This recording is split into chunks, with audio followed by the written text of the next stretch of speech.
남편 없이 혼자 두 아이를 키운 김미영. 15년 동안 명절마다 시댁 식구들에게 무시당하며 살아왔습니다.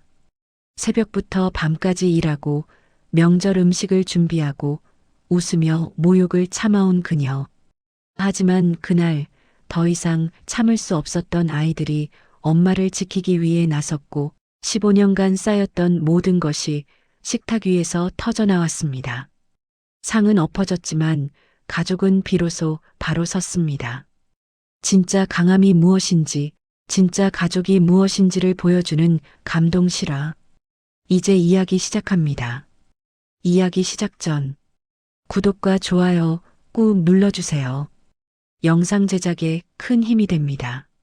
아버지는 좋은 사람이 아니었다. 이 말을 꺼내기까지 김미영은 15년이 걸렸다. 입 밖으로 내지는 못했지만 가슴속 깊은 곳에서 수없이 삼키고 또 삼킨 말이었으니까. 세상 사람들은 고인을 두고 나쁜 말을 하면 안 된다고 했고, 그래서 미영은 그저 웃으며 고개를 숙이곤 했다. 하지만 진실은 달랐다. 박철수라는 사람은 가장이라는 이름만 달고 있었을 뿐, 실제로 가족을 지키는 사람은 아니었으니까. 비가 내리던 그날 밤이 아직도 선명하다. 장례식장 복도로 빗소리가 울려 퍼지는데 창밖 세상은 온통 회색빛으로 물들어 있었다. 조문객들이 하나둘 모여들고 미영은 영정사진 앞에 무릎을 꿇고 앉아 있었다. 28의 나이는 아직 젊었지만 그날 밤 미영의 얼굴엔 삶의 무게가 고스란히 내려앉아 있었다. 그래도 가장이었는데. 불쌍하네요. 누군가 작게 속삭이는 소리가 들려왔다. 미영은 고개를 들지 않았다. 불쌍한 건 죽은 사람이 아니라 남겨진 사람이라는 걸 그때는 몰랐다. 아니, 알고 싶지 않았는지도 모른다. 그저 이 순간을 넘기고 내일을 맞이하는 것만으로도 버거웠으니까. 박철수는 술을 좋아했다는 표현으로는 부족했다. 그는 술에 빠져 살았고 저녁이면 어김없이 소주병을 들고 집으로 돌아왔다. 취기가 오르면 손이 먼저 나가는데 미영의 뺨을 후려치고 집안 살림을 내동댕이 치며 아이들 앞에서 고함을 질러댔다. 어린 준호와 서연은 그런 아버지가 무서워서 이불 속에 몸을 숨기곤 했다. 왜 밥이 이 모양이야? 돈은 어디 쓴 거야? 응? 이유는 항상 달랐지만 결과는 같았다. 미영은 맞고 아이들은 울고 집안은 난장판이 됐다. 다음 날 아침이면 박철수는 아무 일도 없었다는 듯 출근했고 미영은 깨진 그릇을 치우며 눈물을 삼켰다. 그렇게 하루하루가 흘러갔다. 돈이 생기면 도박판으로 사라지는 것도 일상이었다. 한 달 월급을 통째로 날리고 돌아오는 날이면 미영은 밤새 다음 달 생활비를 어떻게 마련할지 고민해야 했다. 아이들 분유값, 유치원비, 전기세, 수도세. 계산기를 두드리다 보면 어느새 새벽이 밝아오는데 잠은 사치였고 눈물은 더 이상 나오지도 않았다. 그렇게 몇 년을 버텼다. 아니, 버티는 게 아니라 그냥 살았다고 해야 맞을까? 미영에게는 선택권이 없었다. 아이들을 데리고 나갈 곳도 없었고 친정은 더 가난했으며 무엇보다 세상의 시선이 두려웠다. 이혼한 여자, 애둘 딸린 여자. 그런 낙인이 찍히는 게 무서워서 미영은 그저 참았다. 하지만 박철수의 몸은 술과 도박을 견디지 못했다. 간이 망가지고 몸이 붓기 시작하더니 결국 병원 침대에 누웠다. 의사는 고개를 저었고 미영은 남편의 손을 잡으며 복잡한 감정에 휩싸였다. 미움과 원망, 그리고 묘하게 섞인 연민 같은 것. 미안하다. 박철수가 마지막으로 남긴 말이었다. 하지만 그 미안하다는 말이 무엇을 의미하는지 미영은 끝내 알 수 없었다. 진심인지 아니면 죽음 앞에서 습관처럼 내뱉은 말인지. 대답을 듣기도 전에 박철수는 눈을 감았고 미영은 그렇게 과부가 됐다. 장례식장에서 미영은 울지 않았다. 눈물이 나오지 않는 게 아니라 울면 안 될 것 같았다. 사람들 앞에서 슬퍼하는 모습을 보이면 안 된다는 이상한 강박이 있었다. 그래서 미영은 담담하게 조문객들을 맞이하고 고개를 숙여 인사하며 영정 앞에 앉아 있었다. 이제 애들만은 지켜야죠. 미영이 작게 속삭였다. 그 말은 누구에게 하는 것도 아니었다. 자기 자신에게 하는 다짐이자 앞으로 살아갈 이유였다. 어린 준호와 서연이 엄마의 치마자락을 붙잡고 서 있었는데 두 아이의 눈에는 두려움과 불안이 가득했다. 준호는 겨우 5살이었지만 이미 많은 걸 보고 자랐다.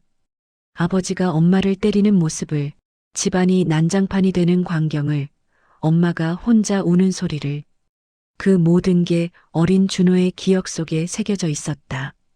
서연은 더 어렸지만 아이는 본능적으로 알았다. 이 집이 평범하지 않다는 것을. 엄마, 우리 어떡해? 준호가 작게 물었다. 미영은 아들의 머리를 쓰다듬으며 억지로 웃었다. 괜찮아, 엄마가 있잖아. 하지만 괜찮을 리 없었다. 남편이 남긴 건 빚뿐이었고 통장엔 몇십만 원밖에 남지 않았다. 장례 비용도 빠듯했고 앞으로의 생활은 막막했다. 그래도 미영은 아이들 앞에서 무너질 수 없었다. 엄마가 무너지면 이 작은 가족은 완전히 무너져 내릴 테니까. 밤이 깊어가고 조문객들이 하나둘 돌아갔다. 미영은 빈 장례식장에 홀로 남아 영정 사진을 바라봤다. 사진 속 박철수는 웃고 있었는데 그 웃음이 낯설게 느껴졌다. 살아생전 저렇게 웃는 모습을 본 게 언제였던가. 당신 없이도 우린 잘 살 거예요. 미영이 중얼거렸다. 그 말엔 원망도 미움도 섞여 있지 않았다. 그냥 사실을 말하는 것뿐이었다. 이제 가장은 어머니가 될 것이고 이 집은 미영이 지켜나갈 것이다. 비는 여전히 내리고 있었다. 창밖을 바라보던 미영의 눈에 빗물이 흘러내리는 게 보였는데 그게 빗물인지 눈물인지 구분이 되지 않았다.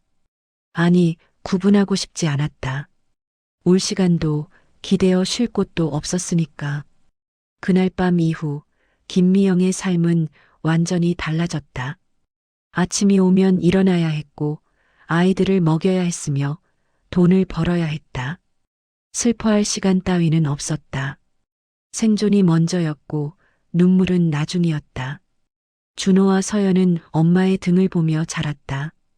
새벽부터 밤늦게까지 일하는 엄마의 뒷모습을, 웃고 있지만 힘들어하는 엄마의 얼굴을. 아이들은 말하지 않았지만 모두 알고 있었다. 엄마가 얼마나 힘든지, 얼마나 외로운지. 그리고 그날 밤 미영이 속삭였던 그 말처럼 김미영은 정말로 아이들을 지켜냈다. 혼자서 아무도 기댈 곳 없이 오직 두 아이를 위해 15년이라는 시간 동안. 하지만 세상은 그를 인정하지 않았다. 시댁 식구들은 여전히 미영을 무시했고 명절마다 상처를 주는 말들을 쏟아냈다. 그래도 미영은 참았다. 아이들이 상처받지 않도록, 가족이라는 이름이 완전히 무너지지 않도록. 그렇게 15년이 흘렀다. 어린아이였던 준호와 서연은 어느새 어른이 됐고 엄마를 지켜야 할 때가 왔다는 걸 깨달았다. 그리고 그 깨달음은 명절 식탁 위에서 폭발하게 된다. 새벽 4시. 알람이 울리기도 전에 김미영은 눈을 떴다. 몸이 먼저 기억하고 있었다. 이 시간에 일어나지 않으면 하루가 시작되지 않는다는 걸. 이불을 걷어내고 일어서는데 온몸이 쑤셨다. 어제 장을 보고 집까지 들고 온 무거운 짐 때문이었는지 아니면 그냥 나이가 들어서인지. 미영은 작게 한숨을 쉬며 부엌으로 향했다. 거울에 비친 얼굴을 보니 피곤함이 고스란히 드러나 있었다. 눈 밑에 다크서클이 짙게 내려앉았고 머리카락은 군데군데 희끗희끗했다. 아직 50 초반인데 이미 60대처럼 보였다. 하지만 미영은 거울을 오래 들여다보지 않았다. 자신의 모습을 마주하는 게 두려웠으니까. 찬물로 얼굴을 씻고 옷을 갈아입었다. 낡은 점퍼에 운동화를 신으니 시장 아줌마 차림이 완성됐다. 미영은 작은 가방을 챙겨 들고 집을 나섰는데 밖은 아직 깜깜했다. 가로등 불빛만이 희미하게 길을 밝히고 있었고 거리는 고요했다. 시장까지는 버스로 30분이 걸렸다. 새벽 버스에는 미영 같은 사람들이 몇 명 타고 있었다.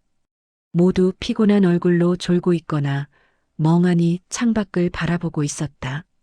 미영도 창밖을 바라봤다. 아직 잠들어 있는 도시가 차창 너머로 스쳐 지나갔다. 시장에 도착하니 이미 몇몇 상인들이 좌판을 펼치고 있었다. 미영은 익숙한 손놀림으로 자리를 잡았다. 박스를 풀고 채소를 진열하는데 손은 저절로 움직였다. 15년 동안 매일 반복한 일이었으니까. 상추, 깻잎, 고추, 오이. 하나하나 정성스럽게 펼쳐놓으며 미영은 생각했다. 오늘은 얼마나 팔릴까? 언니, 일찍 나왔네. 옆 좌판의 김 사장이 인사를 건넸다. 미영은 환하게 웃으며 답했다. 언니도요, 오늘 날씨 좋으니까 장사 잘 되겠어요. 웃는 얼굴, 밝은 목소리. 미영은 늘 이렇게 웃었다. 웃지 않으면 무너질 것 같았으니까. 웃고 있으면 사람들이 괜찮다고 생각했고, 괜찮다고 생각하면 미영도 괜찮은 척할 수 있었다. 그렇게 스스로를 속이며 버티는 거였다. 해가 떠오르고 시장에 사람들이 모여들기 시작했다. 미영은 쉴 틈 없이 손님을 맞이했다. 웃으며 인사하고 채소를 골라주고 덤을 얹어주고 거스름돈을 건네고 그 모든 동작이 기계처럼 자연스러웠다. 아줌마, 이거 얼마예요? 5,000원이에요. 신선한 거예요. 오늘 아침에 막 들어온 거. 깎아주세요. 에이, 그럼 100원만 깎아드릴게요. 다음에 또 오세요. 이런 대화가 하루에도 수십 번 반복됐다. 미영은 지치지 않는 척했지만 사실 온몸이 비명을 질렀다. 허리는 끊어질 것 같았고 다리는 퉁퉁 부었으며 목소리는 쉬어갔다. 그래도 웃어야 했다. 웃지 않으면 손님이 줄었고 손님이 줄면 돈이 줄었다. 돈이 줄면 아이들을 키울 수 없었으니까. 점심때가 되자 시장은 한산해졌다. 미영은 잠시 좌판을 정리하며 숨을 돌렸다. 주머니에서 김밥 한 줄을 꺼내 먹는데 입맛이 없었다. 그래도 먹어야 했다. 오후 장사를 위해선 체력이 필요했으니까. 김밥을 씹으며 미영은 핸드폰을 꺼냈다. 아이들에게서 온 메시지가 있었다. 엄마, 오늘 늦어도 괜찮아. 우리 알아서 먹을게. 준호가 보낸 메시지였다. 미영은 화면을 바라보며 미소를 지었다. 기특하면서도 미안했다. 28살 아들이 어머니를 걱정해야 하는 상황이. 하지만 미영은 답장을 보냈다. 알았어, 엄마는 괜찮으니까 걱정 마. 괜찮다는 말. 미영이 가장 자주 쓰는 말이었다. 사실은 괜찮지 않았지만 괜찮다고 말하면 정말 괜찮아지는 것 같았다. 그렇게 스스로를 다독이며 하루를 버텼다. 오후가 되자 다시 손님들이 몰려들었다. 미영은 다시 웃는 얼굴로 장사를 시작했는데 어느새 해가 기울고 있었다. 시간은 빠르게 흘렀고 저녁 6시가 되자 시장은 정리 시간을 맞이했다. 미영은 남은 채소를 박스에 담으며 오늘의 매출을 계산했다. 10만 원 조금 넘게 벌었다. 여기서 재료비와 자리세를 빼면 손에 쥐는 건 5만 원 정도. 하루 종일 일해서 5만 원. 한 달이면 150만 원 정도였는데 월세와 공과금을 내고 나면 아이들 생활비로 빠듯했다.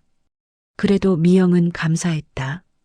일할 수 있다는 것, 건강하다는 것, 아이들을 먹일 수 있다는 것. 그 모든 게 당연한 게 아니라는 걸 알았으니까. 집으로 돌아가는 버스 안에서 미영은 깜빡 졸았다. 피곤함이 한꺼번에 몰려왔고 눈꺼풀이 무거웠다. 하지만 정류장을 지나칠까봐 제대로 잠들 수도 없었다. 반쯤 잠든 상태로 버스에 몸을 맡기고 있는데 문득 눈물이 날 것 같았다. 왜 이렇게 살아야 할까? 왜 이렇게 힘들까? 왜 쉴 수가 없을까? 수많은 질문이 머릿속을 맴돌았지만 답은 없었다. 그냥 살아야 했다. 이유 따위는 중요하지 않았다. 집에 도착하니 이미 밤 8시가 넘어 있었다. 현관문을 열고 들어서는데 집안에서 고소한 냄새가 났다. 준호가 저녁을 차린 모양이었다. 미영은 신발을 벗으며 작게 중얼거렸다. 엄마 왔어. 거실로 들어가니 준호와 서연이 식탁에 앉아 있었다. 두 아이는 엄마를 기다렸다가 함께 저녁을 먹으려고 한 거였다. 미영은 가슴이 뭉클했다. 오빠가 라면 끓였어요. 엄마 좋아하는 계란도 넣었어요. 서연이 환하게 웃으며 말했다. 미영은 고개를 끄덕이며 자리에 앉았는데 눈가가 뜨거워졌다. 라면 한 그릇이 이렇게 고마울 수가 없었다. 잘 먹을게. 미영이 말했다. 그 말엔 음식에 대한 감사함뿐 아니라 이 아이들이 있어서 감사하다는 마음이 담겨 있었다. 준호와 서연은 그 마음을 알았는지 모르는지 그저 엄마와 함께 라면을 먹었다. 식사를 마치고 설거지를 하는데 준호가 다가왔다. 엄마, 쉬면 안 돼? 그 말이 가슴을 찔렀다. 미영은 손을 멈추지 않고 대답했다. 괜찮아, 엄마는 강해. 하지만 그 말은 거짓이었다. 미영은 강하지 않았다. 그저 강한 척할 뿐. 무너지면 안 되니까, 아이들 앞에서 약한 모습을 보이면 안 되니까 그렇게 버티는 거였다. 준호는 더 이상 묻지 않았다. 하지만 미영은 알았다. 아들이 자신을 걱정하고 있다는 걸. 그리고 그 걱정이 미안하면서도 고마웠다. 밤 11시가 넘어서야 미영은 잠자리에 들었다.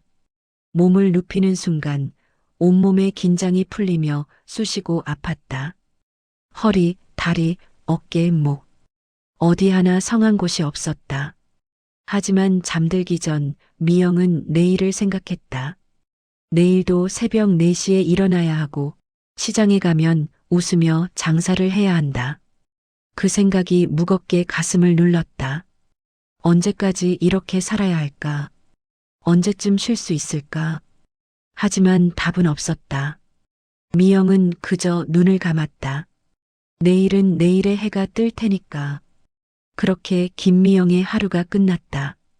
웃고 있었지만 무너지고 있었고 강한 척했지만 약했으며 괜찮다고 말했지만 괜찮지 않았다. 하지만 아무도 몰랐다. 아니, 알면서도 모른 척했다. 그게 더 편했으니까. 그리고 이런 날들이 15년 동안 반복됐다. 쉬는 날 없이, 불평 없이, 눈물 없이. 아니, 눈물은 있었다. 다만 아무도 보지 않는 곳에서 혼자 흘렸을 뿐. 명절 전날 밤. 김미영은 부엌에서 음식을 준비하고 있었다. 시계를 보니 자정이 넘어 있었지만 손은 쉴 틈이 없었다. 전, 나물, 갈비찜, 잡채. 준비해야 할 음식이 산더미처럼 쌓여 있었다. 내일 시댁 식구들이 오면 상을 차려야 했으니까. 명절은 쉬는 날이 아니었다. 다른 사람들에게는 가족과 함께하는 즐거운 시간이었겠지만 미영에게 명절은 다른 의미였다. 심판받는 날, 평가받는 날, 무시당하는 날. 그래서 미영은 명절이 두려웠다. 손을 씻고 앞치마를 두르는데 거울에 비친 얼굴이 헬쑥했다.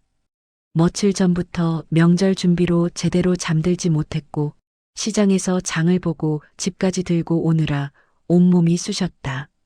하지만 쉴 수 없었다. 내일이면 그들이 올 테니까. 미영은 갈비를 손질하며 생각했다.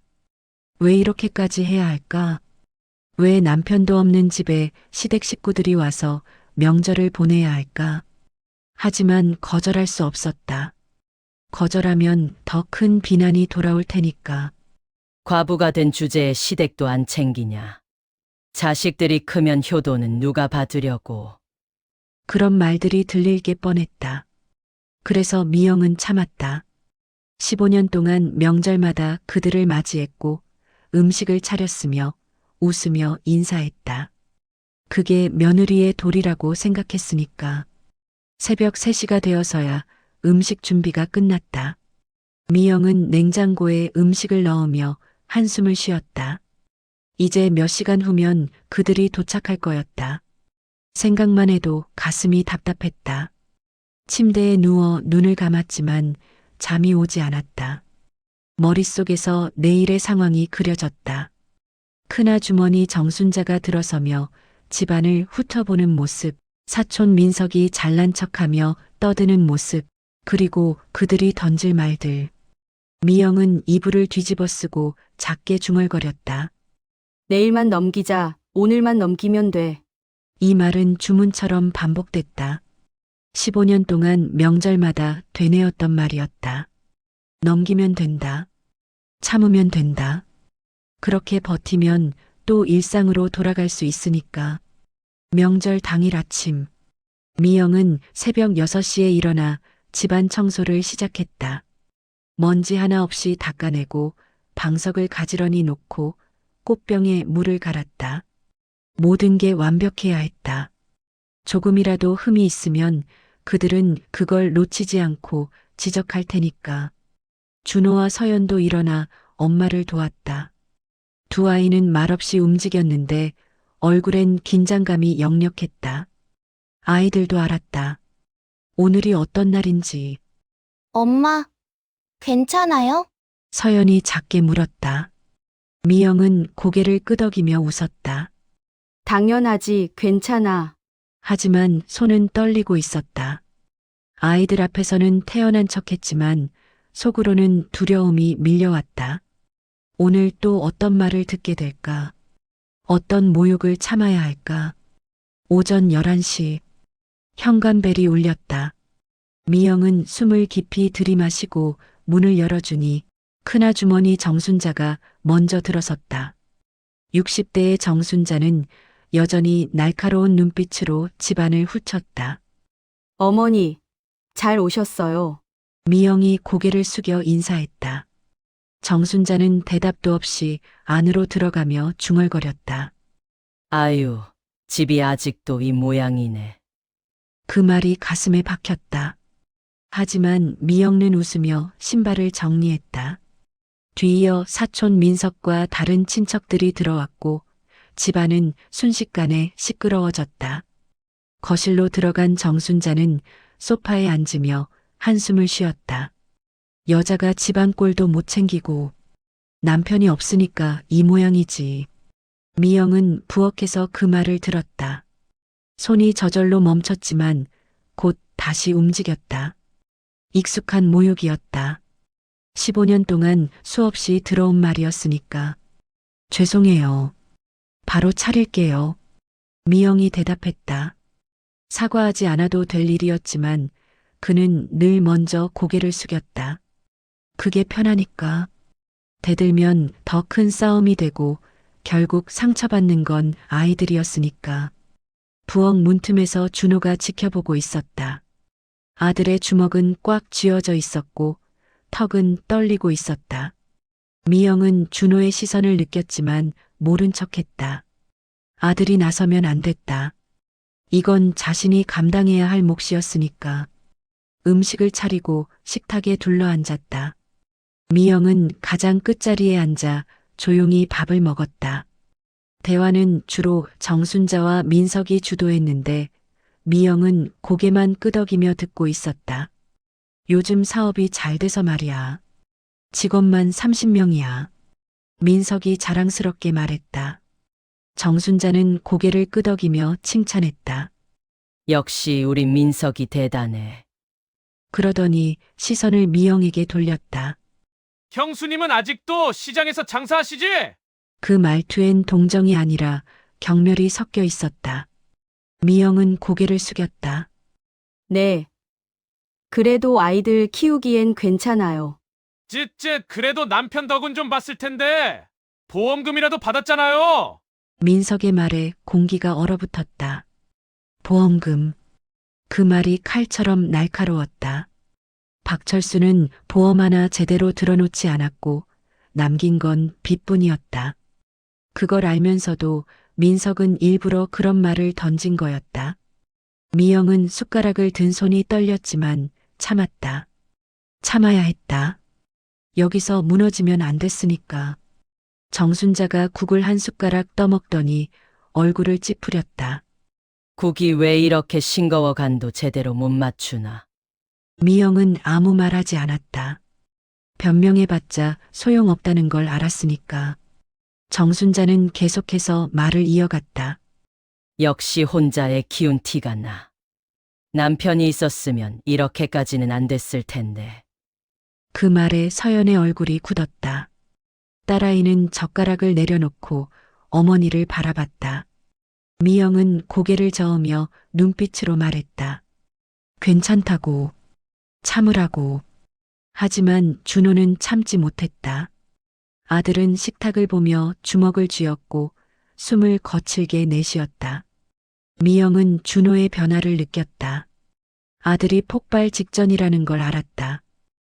준호야. 미영이 작게 불렀다. 하지만 준호는 고개를 들지 않았다.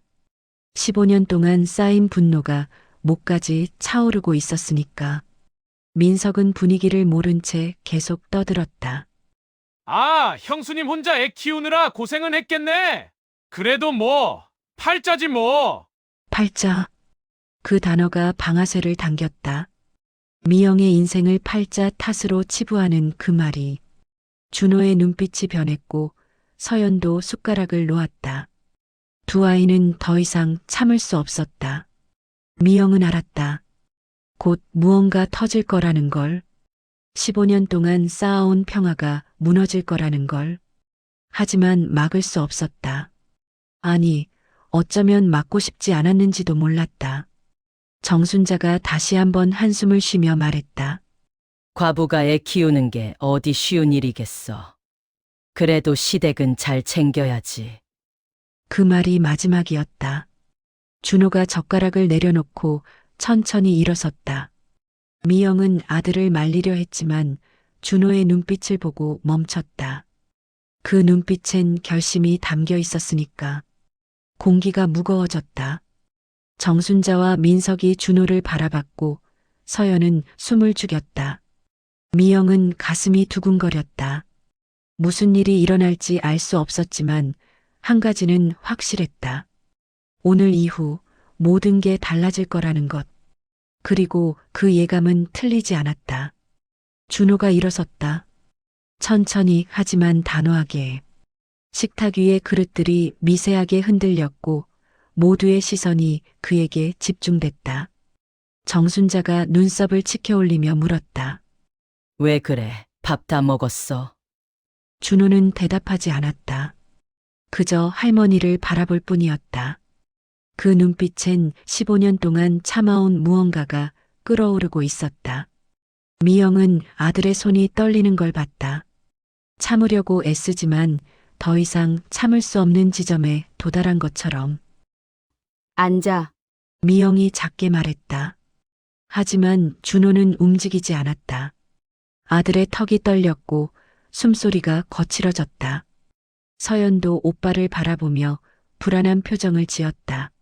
무언가 터지기 직전이라는 걸 모두가 느꼈다. 민석이 어색하게 웃으며 분위기를 바꾸려 했다. 아, 형수님 혼자 애 키우느라 고생은 했겠네. 아, 진짜로. 그 말엔 동정이 아니라 비아냥이 섞여 있었다. 고생했다는 말 뒤에 숨겨진 진짜 의미는 달랐으니까. 잘 살지 못했다는 것, 남편 없이 키운 아이들은 뭔가 부족하다는 것. 그런 뜻이 담겨 있었다. 그래도 아버지 덕 좀 본 거 아니에요? 민석이 덧붙였다. 그 순간 공기가 완전히 얼어붙었다. 아버지의 덕. 박철수가 가족에게 남긴 게 뭐가 있었던가. 술과 폭력, 그리고 빚. 그게 전부였다. 민석은 그걸 알면서도 일부러 그런 말을 던진 거였다. 서연의 얼굴이 굳었다. 딸아이는 젓가락을 내려놓고 민석을 똑바로 바라봤다. 평소엔 밝고 온화했던 서연이었지만 지금 그의 눈빛은 날카로웠다. 무슨 덕이요? 서연이 물었다. 목소리는 차분했지만 그 안에 담긴 감정은 뜨거웠다. 민석은 당황한 듯 눈을 깜빡였다. 아니, 그러니까 돌아가신 분이니까. 돌아가셨다고 해서 없던 덕이 생기는 건 아니잖아요. 서연의 말에 정순자가 얼굴을 찌푸렸다. 어린 것이 어른에게 대드는 게 못마땅했던 거였다. 아이고, 애가 아직 어려서 뭘 알겠어. 부모 은혜는 하늘 같은 거야. 저희 아버지가 베푼 은혜가 뭔데요? 서연이 다시 물었다. 이번엔 목소리가 떨렸다. 참으려 했지만 더 이상 참을 수 없었던 거였다. 미영은 딸의 손을 잡으려 했지만 서연은 손을 빼냈다. 정순자는 한숨을 크게 쉬며 말했다. 그래도 남편 잘못 만난 건 팔자지 뭐 여자가 팔자를 고쳐야지. 팔자. 또다시 그 단어가 나왔다.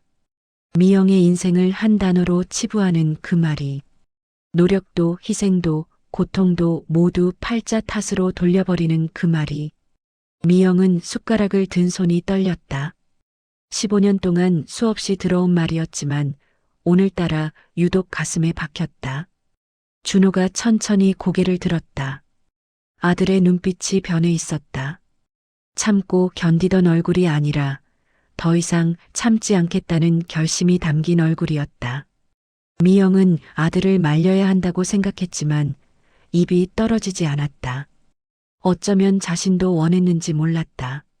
누군가 이 상황을 끝내주기를. 할머니! 준호가 입을 열었다. 목소리는 낮고 차분했지만 그 안에는 분노가 가득했다. 정순자가 준호를 바라봤다. 왜? 할머니는 우리 엄마가 어떻게 살아왔는지 아세요? 그야 고생했겠지. 과부가 애 둘 키우는 게 어디 쉬운 일이야. 그럼 왜 그렇게 말씀하세요? 준호의 목소리가 조금씩 높아졌다. 미영은 아들의 팔을 잡으려 했지만 준호는 몸을 돌렸다. 엄마가 얼마나 힘들게 살았는지 할머니는 모르잖아요. 아니, 알면서도 모른 척하는 거잖아요. 이 녀석이 지금. 정순자가 소리쳤다. 하지만 준호는 멈추지 않았다. 아버지가 돌아가신 날 엄마는 울지도 않았어요. 울 시간도 없었거든요. 다음 날부터 돈을 벌어야 했으니까, 저희를 먹여 살려야 했으니까. 민석이 끼어들었다. 그래도 그렇지. 어른한테 그렇게 말하는 게 어디 있어? 어른이면 다예요? 서연이 말했다. 딸아이도 더 이상 참지 않기로 한 모양이었다. 어른이면 함부로 말해도 되는 거예요? 우리 엄마 무시해도 되는 거예요? 무시는 무슨, 우리가 언제. 정순자가 발뺌했다. 하지만 모두가 알았다. 그들이 15년 동안 미영을 어떻게 대했는지, 명절마다 던진 말들이 얼마나 날카로웠는지. 준호가 식탁을 내려다봤다. 정성스럽게 차려진 음식들이 보였다. 엄마가 밤새 준비한 음식들. 아무도 고맙다고 말하지 않았던 음식들. 그 음식 위로 쏟아진 모욕들이 떠올랐다. 엄마는요. 준호가 다시 입을 열었다. 새벽 4시에 일어나서 밤 11시에 집에 와요. 매일 쉬는 날도 없이 저희 학교 보내려고 밥 먹이려고 그렇게 살았어요. 미영의 눈에 눈물이 맺혔다. 아들이 자신을 지켜주고 있다는 게 고마우면서도 미안했다. 이런 상황을 만들고 싶지 않았는데. 15년 동안 엄마가 명절 때마다 뭐 하는지 아세요? 준호의 목소리가 떨렸다. 전날 밤부터 음식 준비하고 집 청소하고 여러분 맞을 준비를 해요. 그리고 여러분이 오시면 고개 숙이고 웃으면서 모욕을 참아요. 이 녀석이 지금. 정순자가 자리에서 일어났다. 하지만 준호는 물러서지 않았다. 할머니는 한 번이라도 엄마한테 고맙다고 말했어요? 수고했다고 잘했다고 그런 말 한마디라도 했어요? 침묵이 흘렀고 아무도 대답하지 못했다. 정순자의 얼굴이 붉어졌고 민석은 눈을 피했다. 진실은 명백했다. 그들은 한 번도 미영에게 고마워하지 않았다. 서연이 조용히 말했다. 엄마는요? 저희 앞에서 한 번도 울지 않았어요. 하지만 저는 알아요. 엄마가 밤에 혼자 부엌에서 우는 소리. 미영의 가슴이 찢어지는 것 같았다. 딸이 알고 있었다는 게, 자신이 흘린 눈물을 아이들이 다 알고 있었다는 게. 그런데 할머니는, 민석 오빠는 명절 때마다 엄마한테 뭐라고 하셨어요? 서연의 목소리가 높아졌다. 집이 왜 이 모양이냐고. 음식이 왜 이렇게 싱거우냐고. 혼자 애 키운 티가 난다오. 그런 말만 하셨잖아요. 정순자가 입을 열려 했지만 서연은 계속 말했다.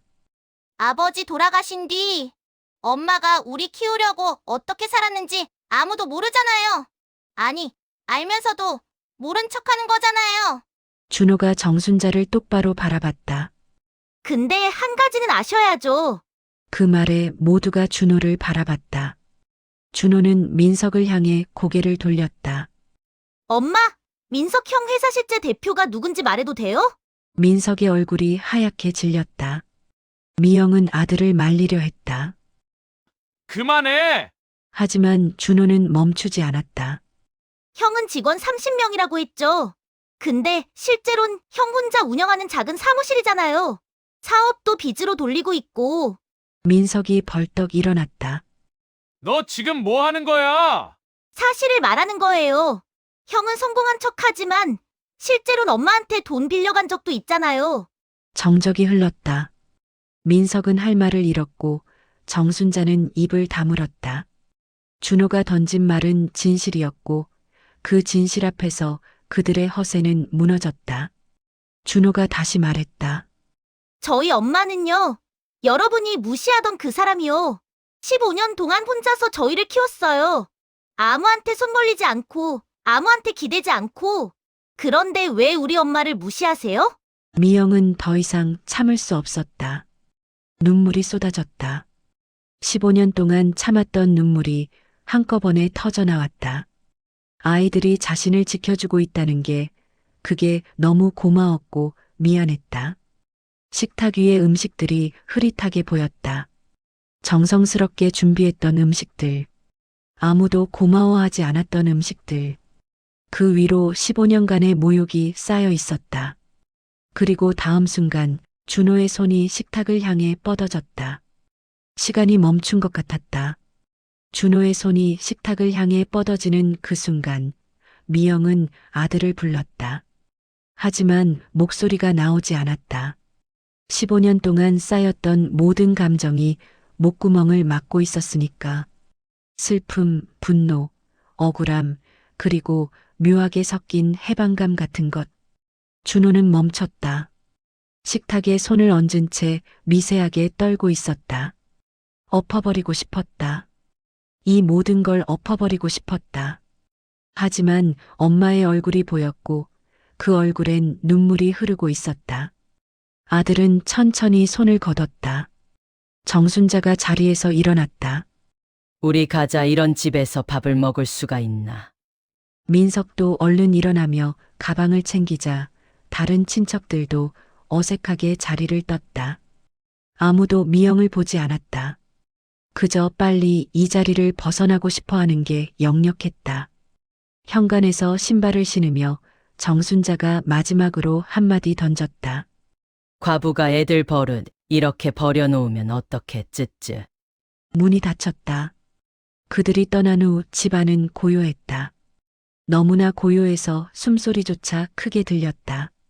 미영은 식탁에 앉은 채 움직이지 못했다. 준호와 서연도 그 자리에 서 있었다. 한참을 그렇게 있다가 서연이 먼저 움직였다. 딸아이는 엄마 곁으로 다가가 조용히 앉았다. 손을 잡으려 했지만 망설여졌다. 엄마가 화난 건 아닐까? 자신들 때문에 더 힘들어진 건 아닐까?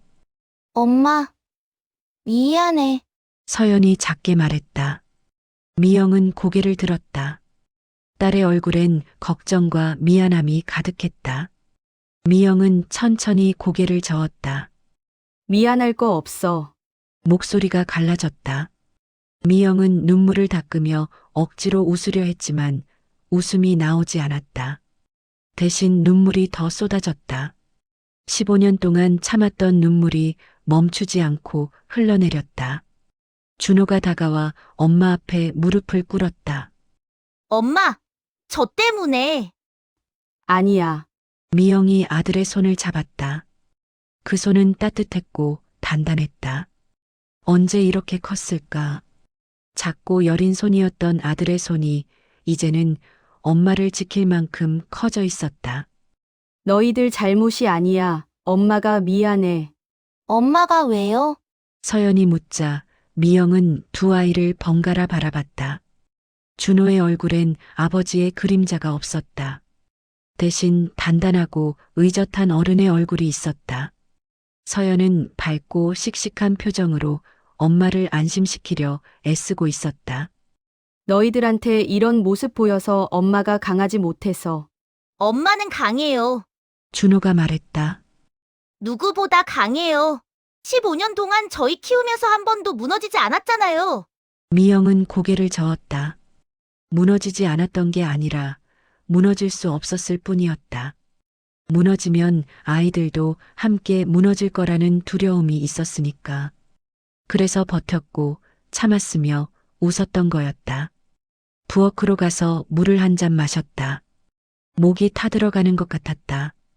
창밖을 바라보니 해가 기울고 있었고 명절이 거의 끝나가고 있었다. 오늘도 넘겼다고 생각하려 했지만 뭔가 달랐다. 오늘은 그냥 넘긴 게 아니었다. 무언가 터져버렸고 돌이킬 수 없게 됐다. 싱크대에 기댄 채 미영은 작게 중얼거렸다. 오늘만 넘기자. 그 말은 15년 동안 주문처럼 외웠던 말이었다. 하지만 오늘은 그 말이 더 이상 위로가 되지 않았다. 넘길 수 없는 선을 넘어버렸으니까. 국을 젓는 손이 떨렸다. 아까 정순자가 싱겁다고 했던 그 국. 미영은 간을 맞추려고 했지만 손이 멈췄다. 문득 깨달았다. 자신은 왜 그 말을 듣고도 가만히 있었을까? 왜 변명하지 못했을까? 왜 당당하게 말하지 못했을까? 싱거운 게 아니라 건강하게 만든 거라고. 아이들 건강 생각해서 짜지 않게 한 거라고. 왜 그 말 한마디를 하지 못했을까? 눈물이 또 떨어졌다. 국물 위로 눈물이 떨어지는 게 보였다. 미영은 국자를 내려놓고 싱크대를 붙잡았다. 온몸에 힘이 빠지는 것 같았다. 15년 동안 지탱하던 무언가가 무너지는 느낌이었다. 부엌 문 밖에서 서연이 지켜보고 있었다. 딸아이는 엄마의 떨리는 어깨를 보며 주먹을 쥐었다. 작게 속삭이듯 오빠에게 말했다. 오빠. 엄마 또. 준호는 알고 있었다. 엄마가 혼자 울고 있다는 걸. 15년 동안 수없이 봤던 모습이었다. 밤마다 부엌에서, 화장실에서, 베란다에서, 아무도 보지 않는 곳에서 엄마는 울었다. 알아. 준호가 답했다. 목소리는 낮았지만 단단했다. 아들은 결심했다. 이제는 엄마를 지키겠다고. 더 이상 엄마 혼자 짐을 지게 하지 않겠다고. 미영은 눈물을 닦고 다시 국을 저었다. 습관처럼 손이 움직였다. 음식을 만들고 설거지를 하고 집안을 정리하는 것. 그게 미영이 살아온 방식이었다. 힘들어도 손을 움직이면 마음이 조금 진정됐으니까. 하지만 오늘은 달랐다. 국을 저어도 그릇을 닦아도 마음이 진정되지 않았다. 가슴 한구석이 텅 빈 것 같았고 무언가 끝났다는 느낌이었다. 좋은 의미의 끝인지 나쁜 의미의 끝인지는 알 수 없었지만 냉장고에서 반찬을 꺼내 식탁에 올렸다. 준호와 서연이 거실에 앉아 엄마를 바라보고 있었다. 두 아이의 얼굴엔 걱정이 가득했다. 미영은 억지로 웃으며 말했다. 저녁 먹자. 하지만 아무도 움직이지 않았다. 식탁 위에는 아까 그들이 남기고 간 음식들이 그대로 있었다. 정성스럽게 준비했던 음식들. 아무도 고마워하지 않았던 음식들. 서연이 일어나 엄마 곁으로 왔다. 엄마, 우리 배달시켜 먹어요. 응? 이거 다 치우고 우리 좋아하는 거 시켜 먹어요. 미영은 딸을 바라보니 서연의 얼굴엔 미소가 있었다. 억지 미소가 아니라 진짜 미소였다. 그 미소를 보니 미영도 조금 마음이 편해졌다. 준호가 음식을 치우기 시작했다. 하나씩 그릇을 들고 부엌으로 가는데 그 모습이 든든해 보였다. 미영은 그 모습을 바라보며 생각했다. 이제는 아이들이 다 컸구나. 엄마를 도울 수 있을 만큼. 음식을 모두 치우고 식탁을 닦았다. 깨끗해진 식탁 위로 햇살이 비쳤다. 저녁 햇살이 따뜻했다. 미영은 그 햇살을 바라보며 창문을 열었다. 신선한 공기가 들어왔고 집안의 무거운 공기가 조금씩 빠져나갔다. 엄마! 준호가 불렀다. 미영이 돌아보니 아들이 치킨 메뉴판을 들고 있었다. 오늘은 엄마가 좋아하는 거 시킬게요. 미영은 고개를 끄덕였다. 눈물이 또 날 것 같았지만 이번엔 참았다. 아니, 참을 필요가 없었다. 이 눈물은 슬픈 눈물이 아니라 고마운 눈물이었으니까. 세 사람은 거실 바닥에 둘러앉아 치킨을 기다렸다. 아무도 말하지 않았지만 모두 같은 생각을 하고 있었다. 오늘 이후 모든 게 달라질 거라고. 더 이상 참지 않아도 된다고. 미영은 아이들을 바라봤다. 준호는 창밖을 보며 무언가 생각하고 있었고 서연은 엄마 곁에 기대어 있었다. 이 작은 가족이 미영의 전부였다. 15년 동안 지켜온 전부였다. 이제야 밥이 내려가네. 미영이 작게 중얼거렸다. 그 말을 듣고 서연이 고개를 들었다. 엄마, 아니야, 그냥. 미영은 웃었다. 이번엔 진짜 웃음이었다. 억지로 짓는 웃음이 아니라 마음 깊은 곳에서 나오는 웃음이었다. 15년 만에 처음 짓는 그런 웃음. 창밖으로 해가 완전히 졌다. 명절이 끝나고 있었다. 하지만 미영에게 오늘은 끝이 아니라 시작 같았다. 무언가 새로운 것이 시작되는 느낌. 두렵기도 했지만 동시에 설레기도 했다. 준호가 말했다. 엄마, 이제부터는 우리가 엄마 지킬게요. 미영은 아들을 바라봤다. 그 눈빛이 진심이라는 걸 알았다. 더 이상 어린아이가 아니라 어른이 된 아들의 눈빛이었다. 고마워. 미영이 말했다. 그 한마디에 모든 게 담겨 있었다. 15년 동안의 고생, 외로움, 슬픔, 그리고 이제야 느끼는 안도감까지. 치킨이 도착했고 세 사람은 함께 저녁을 먹었다. 오늘 하루 참 길었다고, 힘들었다고 말하지 않았다. 그냥 조용히 밥을 먹었다. 그게 더 편했고 더 좋았다. 명절은 끝났다. 하지만 진짜 이야기는 이제 시작이었다. 다음 명절이 왔다. 미영은 예년과 다르게 준비하지 않았다. 새벽부터 일어나 음식을 만들지도 집안을 샅샅이 청소하지도 않았다. 그저 평소처럼 일어나 커피를 마시며 창밖을 바라봤다. 마음이 편했다. 두렵지 않았다. 준호가 부엌으로 들어왔다. 엄마, 오늘 올 것 같아요? 미영은 고개를 저었다. 모르겠다, 오면 오는 거고. 올 리가 없죠. 서연이 거실에서 말했다. 딸아이는 소파에 앉아 핸드폰을 보고 있었는데 표정이 편안했다. 지난 명절 이후 집안 분위기가 달라졌다. 무거운 공기가 걷히고 숨쉬기가 편해졌다. 지난번 일 이후 정순자에게서 연락이 왔었다. 문자 한 통이었는데 내용은 간단했다. 다음 명절엔 가지 않겠다. 미영은 그 문자를 보고 한숨을 쉬었다. 섭섭한 마음도 있었지만 동시에 후련하기도 했다. 15년 동안 짊어진 짐을 내려놓은 기분이었다. 하지만 오전 10시쯤 초인종이 울렸다. 세 사람은 서로를 바라봤다. 설마 온 건 아니겠지. 준호가 일어나 현관으로 향했다. 문을 열자 정순자와 민석이 서 있었다. 두 사람의 표정은 전과 달랐다. 거만함이 사라지고 조심스러운 기색이 역력했다. 들어오세요. 준호가 담담하게 말했다. 예전처럼 반갑게 맞이하지 않았다. 그저 손님을 대하듯 정중하게 대했을 뿐이었다. 정순자와 민석이 거실로 들어왔지만 미영은 소파에 앉은 채 일어나지 않았다. 예전 같았으면 벌떡 일어나 인사하고 차를 내오고 음식을 준비했을 텐데. 하지만 오늘은 그러지 않았다. 앉으세요. 미영이 말했다. 목소리는 차분했지만 단단했다.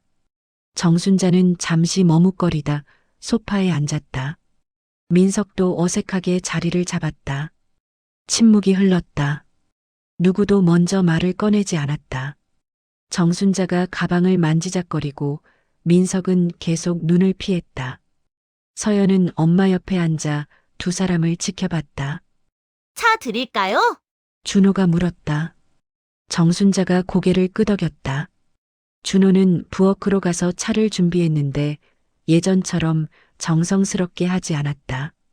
티백을 컵에 넣고 뜨거운 물만 부었다. 차를 내오자 정순자가 받아들었다. 한 모금 마시고 컵을 내려놓더니 입을 열었다. 저번 일은 말이 끊겼다. 정순자는 계속 말하려 했지만 쉽지 않은 모양이었다.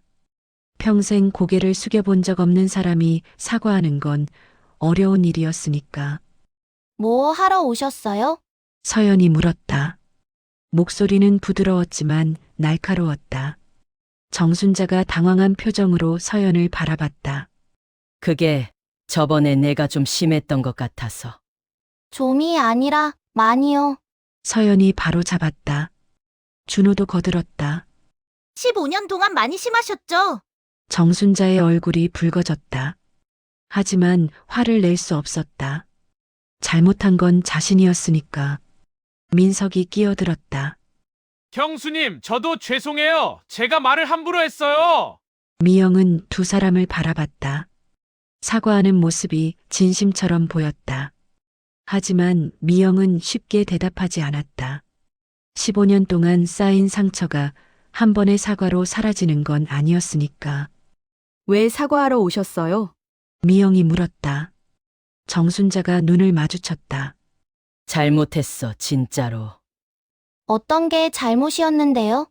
서연이 날카롭게 물었다. 딸아이는 그냥 넘어가지 않을 작정이었다. 제대로 된 사과를 듣고 싶었다. 정순자는 한참을 망설이다 입을 열었다. 너희 엄마한테 함부로 말한 거, 무시한 거, 고생하는데 도와주지는 못할 망정 상처만 준 거. 목소리가 떨렸고 정순자도 힘들어 보였다. 평생 강하게 살아온 사람이 약한 모습을 보이는 건 쉬운 일이 아니었으니까. 15년이나 걸리셨네요. 준호가 말했다. 정순자는 고개를 숙였다. 늦었지, 너무 늦었어. 미영은 창밖을 바라봤다. 하늘이 파랗게 개어 있었다. 날씨가 좋았다. 이런 날엔 시장이 붐빌 텐데. 미영은 일상적인 생각을 하며 마음을 가라앉혔다. 커피 드릴까요? 미영이 물었다. 정순자가 고개를 들었다. 미영의 얼굴엔 화도 원망도 없었다.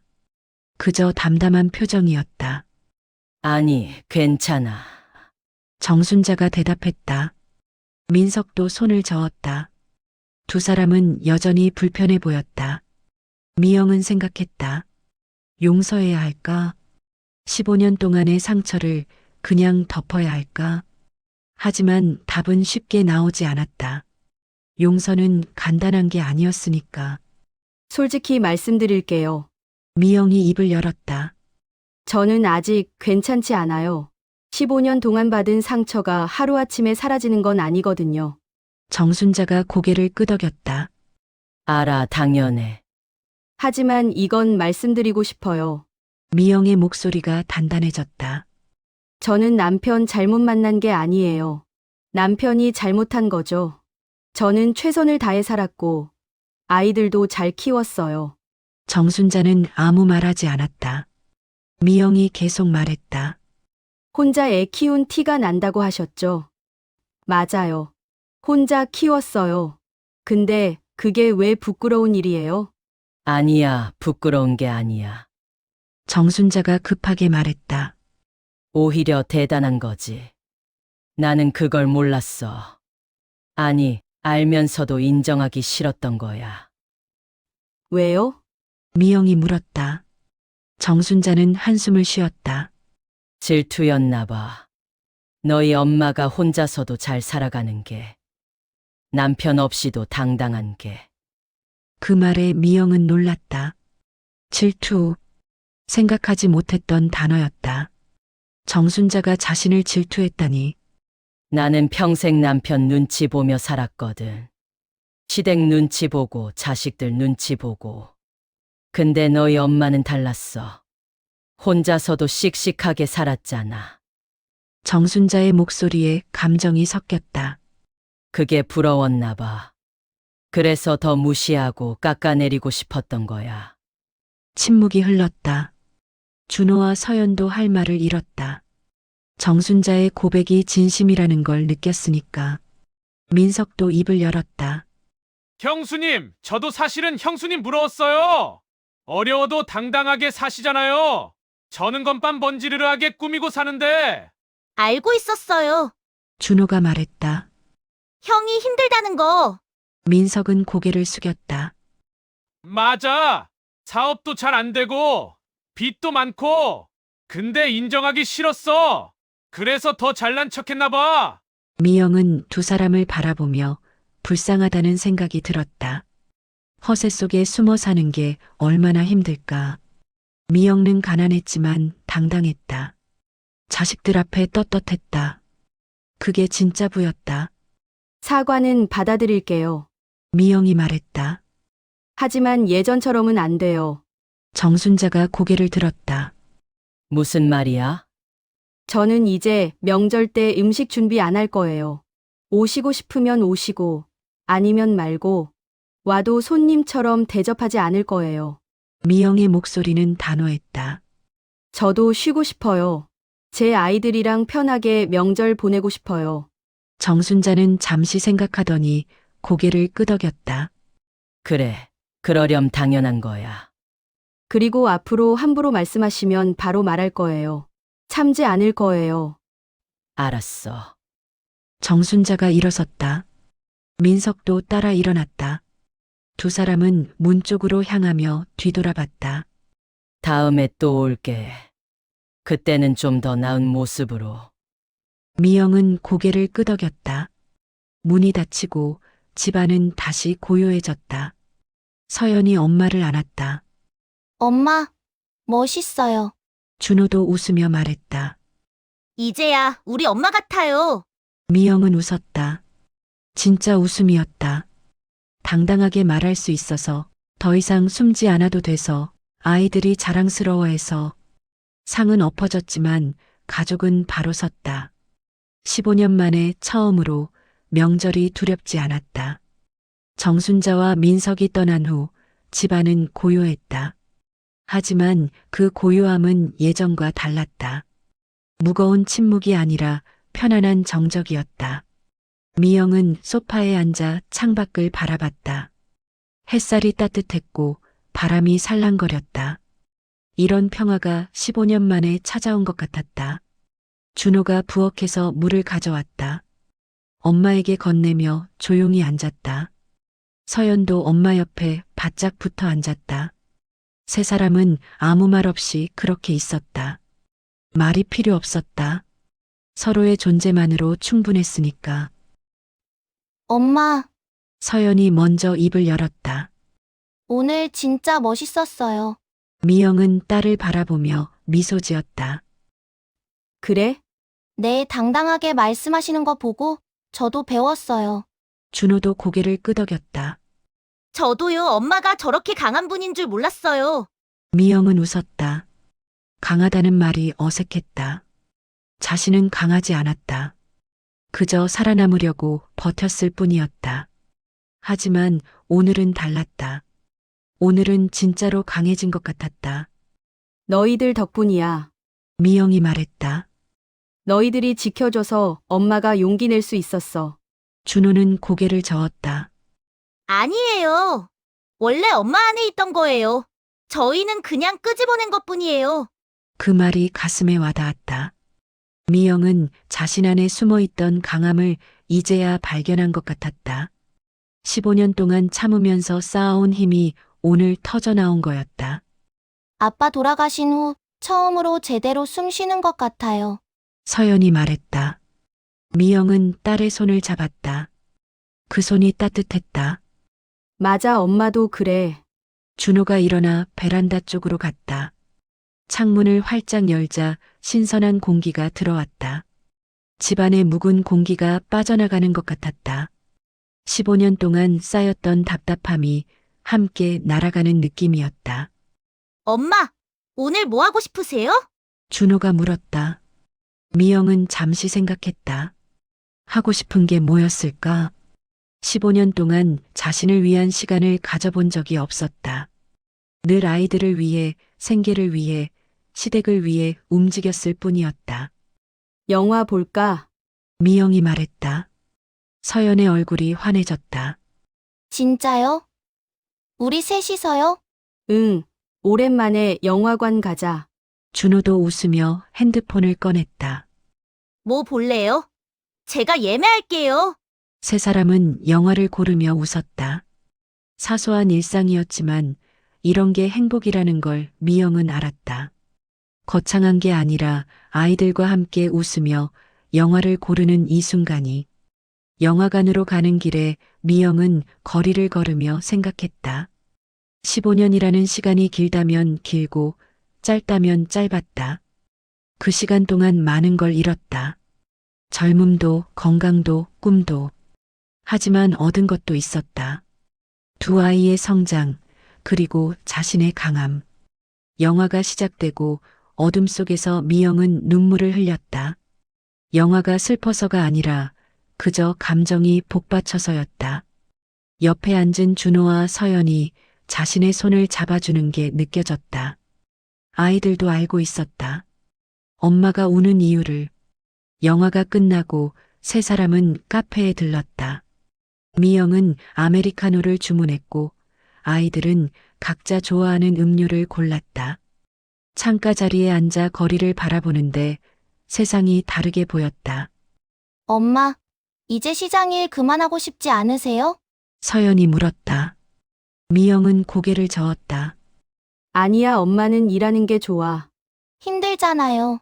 힘들지, 근데 그게 엄마 삶이야. 일하면서 너희를 키웠고 그게 자랑스러워. 준호가 말했다. 그래도 이제는 좀 쉬셔도 돼요. 저 취직했고 서연이도 곧 졸업하잖아요. 미영은 아들을 바라봤다. 준호는 벌써 사회인이 됐고 서연도 곧 졸업을 앞두고 있었다. 시간이 참 빠르게 흘렀다. 엄마가 쉬고 싶을 때 쉴게. 아직은 괜찮아. 엄마는 늘 괜찮다고만 하잖아요. 서연이 말했다. 미영은 웃었다.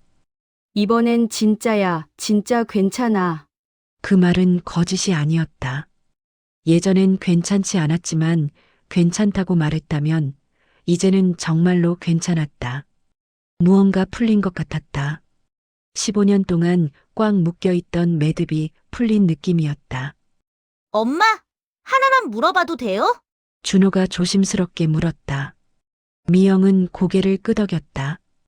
왜 그때 이혼 안 하셨어요? 아버지랑. 미영은 예상했던 질문이었다. 언젠가 아이들이 물을 거라고 생각했었다. 이혼하고 싶었어. 수없이. 그럼 왜요? 무서웠어. 세상이. 사람들의 시선이. 그리고 너희를 혼자 키울 자신이 없었어. 미영의 목소리가 떨렸다. 근데 아버지가 돌아가시고 나니까 오히려 숨통이 트이더라. 이상하지? 서연이 고개를 저었다. 이상하지 않아요. 당연해요. 준호도 말했다. 저희도 솔직히 그랬어요. 아버지 돌아가시고 나서 집이 편해졌어요. 미영은 아이들을 바라봤다. 두 아이의 눈에는 이해와 공감이 담겨 있었다. 아이들도 다 알고 있었구나. 그 집이 얼마나 힘든 곳이었는지. 엄마가 미안해. 왜요? 좋은 아버지를 만나주지 못해서 행복한 가정을 만들어주지 못해서. 준호가 엄마의 손을 꽉 잡았다. 엄마, 우리는 충분히 행복했어요. 맞아요. 아버지는 없었지만 엄마가 있었잖아요. 서연도 거들었다. 미영의 눈에 눈물이 맺혔다. 아이들의 말이 위로가 됐다. 고마워. 미영이 작게 말했다. 그 한마디에 모든 감정이 담겨 있었다. 카페를 나와 집으로 돌아가는 길에 미영은 하늘을 올려다봤다. 별이 반짝이고 있었다. 오랜만에 보는 별이었다. 늘 고개를 숙이고 걸었었는데 오늘은 고개를 들 수 있었다. 엄마, 저기 별 보여요? 서연이 하늘을 가리켰다. 미영은 고개를 끄덕였다. 응. 예쁘다. 엄마도 저 별처럼 빛나요. 서연의 말에 미영은 웃었다. 오글거리는 말이었지만 그래도 좋았다. 딸이 자신을 그렇게 봐준다는 게. 집에 도착해 현관문을 열었다. 어둠 속의 집이 예전과 달리 느껴졌다. 더 이상 무겁지 않았다. 오히려 따뜻했다. 불을 켜자 거실이 환하게 밝아졌다. 오늘 정말 좋은 하루였다. 미영이 중얼거렸다. 준호와 서연이 웃으며 고개를 끄덕였다. 앞으로도 이런 날이 많을 거예요. 준호가 말하자 미영은 그 말을 믿었다. 정말로 그럴 것 같았다. 15년의 무게를 내려놓은 지금, 앞으로의 날들은 더 가벼울 거라고. 침대에 누워 미영은 천장을 바라봤다. 오늘 있었던 일들이 스쳐 지나갔다. 정순자의 사과, 자신의 당당한 말, 아이들과의 영화, 그리고 카페에서 나눈 대화. 모든 게 꿈 같았다. 하지만 꿈이 아니었다. 진짜였다. 자신이 드디어 자유로워졌다는 게. 눈을 감으니 편안하게 잠이 왔다. 오랜만에 악몽 없이 잘 수 있을 것 같았다. 미영은 작게 미소 지으며 잠에 빠져들었다. 그날 밤 김미영은 15년 만에 처음으로 평화로운 꿈을 꿨다. 1년이 흘렀다. 김미영은 여전히 새벽 4시에 일어났다. 하지만 예전과는 달랐다. 일어나는 게 힘들지 않았고 오히려 상쾌했다. 일이 즐거워졌으니까. 아니, 정확히는 삶이 즐거워졌다. 시장에서 미영은 여전히 웃으며 장사했다. 하지만 그 웃음이 달랐다. 억지 웃음이 아니라 진짜 웃음이었다. 손님들도 느꼈는지 미영의 좌판에 사람들이 더 많이 모였다. 아줌마, 오늘 기분 좋아 보이네요. 단골 손님이 말했다. 미영은 고개를 끄덕이며 답했다. 네. 요즘 행복해요.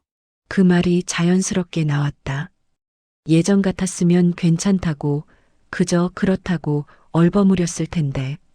이제는 솔직하게 말할 수 있었다. 행복하다고.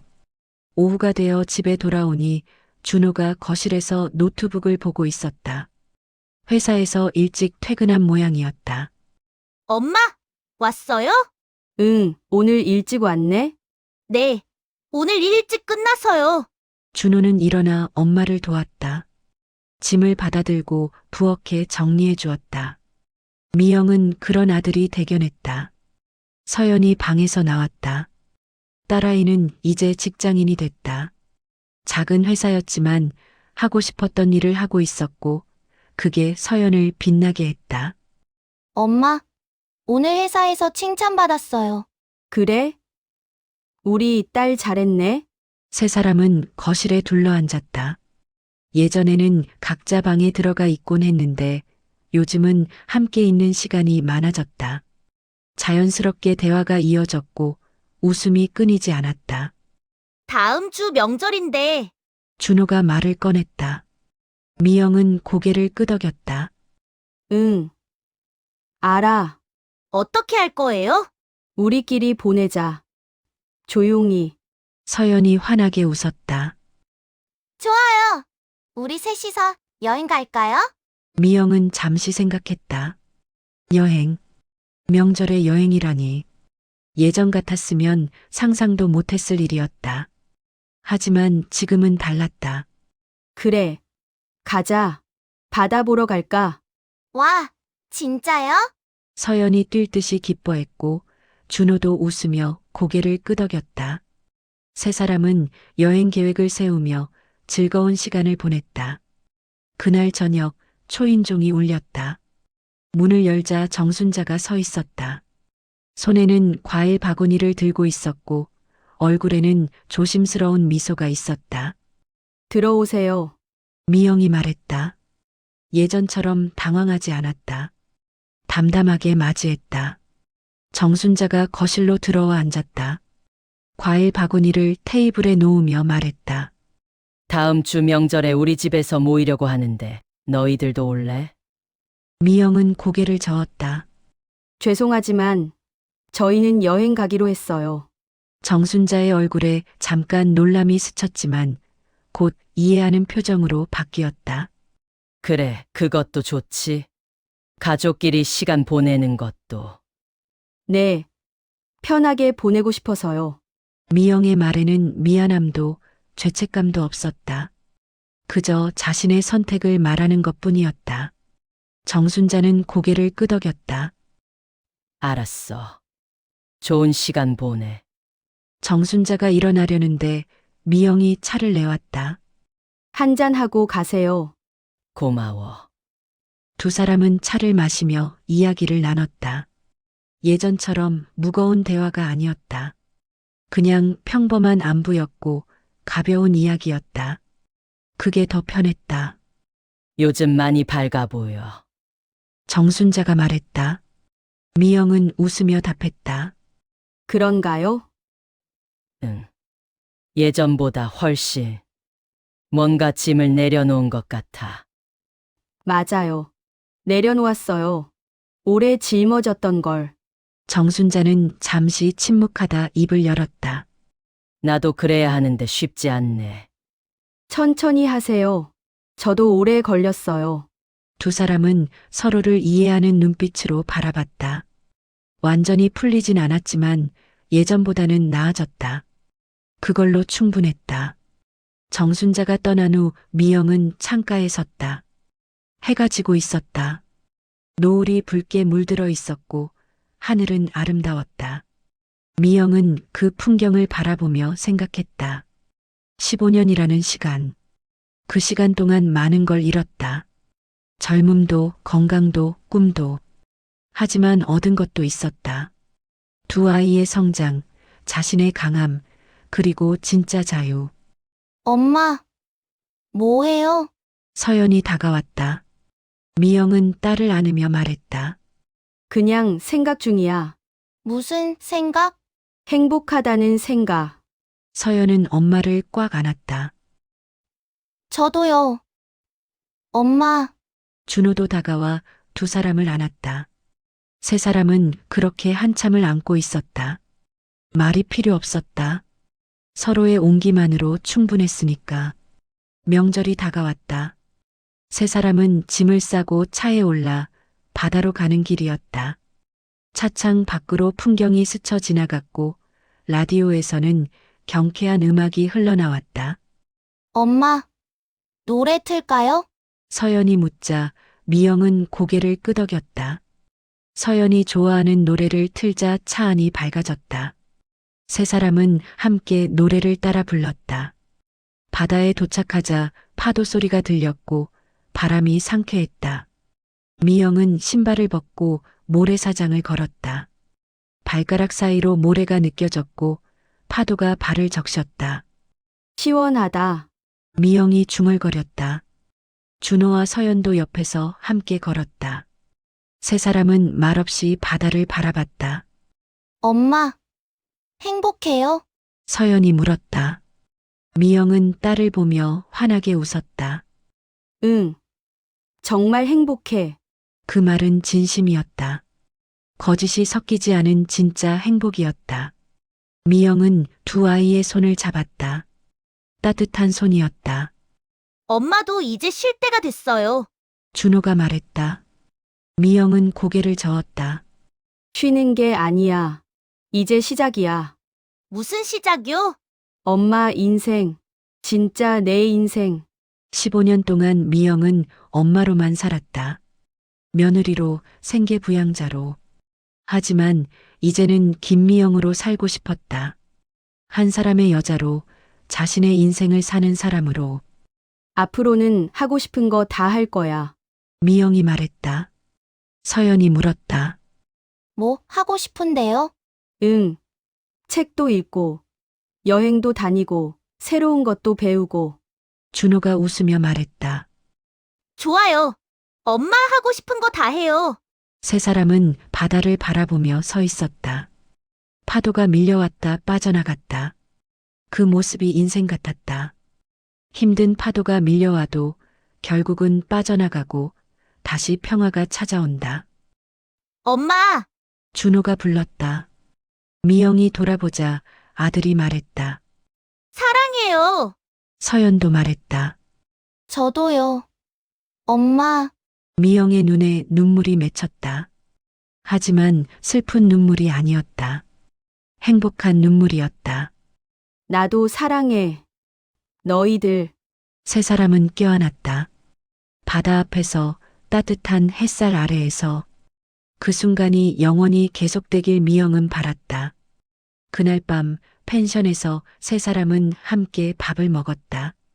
준호가 라면을 끓이고 서연이 계란을 부쳤다. 미영은 그 모습을 바라보며 웃었다. 엄마, 이제 앉아 계세요. 저희가 할게요. 준호가 말했다. 미영은 순순히 앉았다. 시키는 대로 가만히 앉아 있었다. 그게 어색하면서도 편했다.